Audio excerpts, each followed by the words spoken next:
বাস্তবতার মুখোমুখি পড়েছিলাম আজ।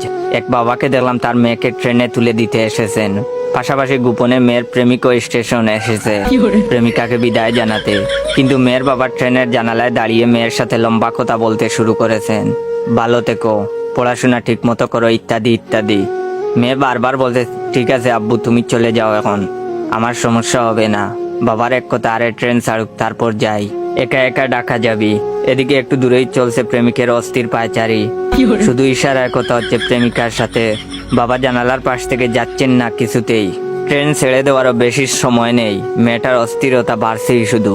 যদিও বাবার ভালোবাসার কাছে প্রেমিকের ভালোবাসা তুচ্ছ, তবুও দুটির ধরন তো ভিন্ন। সেই হিসাবে হয়তো মেয়েটা দুজনের থেকে বিদায় নিতে চাচ্ছে।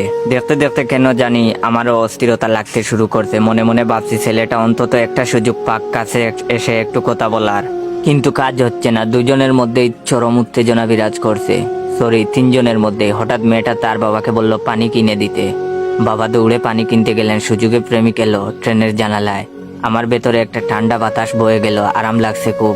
প্রেমিক আস্তে আস্তে কয়েকটা বাক্য বলল প্রেমিকাকে, আমি শুনতে পেলাম না, মনে মনে ধরে নিলাম অনেক কিছুই। দূর থেকে দেখলাম মেয়ের বাবা হাতে পানির বোতল নিয়ে দ্রুত আসছে।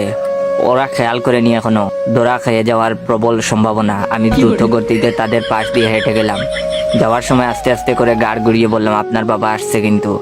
আমার কথা শুনে প্রেমিকের প্রস্থান ঘটলো, কিন্তু তারা দুজনই আমার দিকে তাকিয়ে হাসছে। আমিও কিঞ্চিত মুচকিয়ে হেসে জানান দিলাম ব্যাপারটা যে আমি তাদের অস্থিরতার সঙ্গী। হাসতে হাসতে দেখলাম ট্রেনের টিটিও আমার দিকে তাকিয়ে হাসছে। আমিও হাসলাম, বুঝতে পারলাম তিনি আবার আড়াল থেকে আমার ব্যাপারটা খেয়াল করছেন।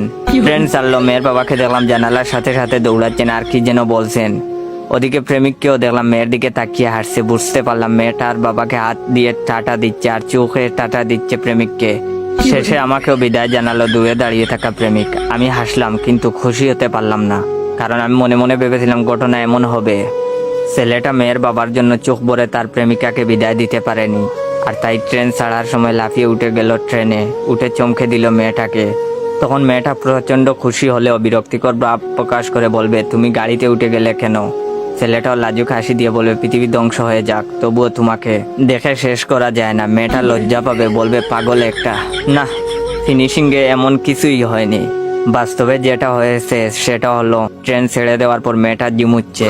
প্রেমিক ছেলেটাও হয়তো এতক্ষণে বাসায় যেয়ে নাক ডাকা ঘুম।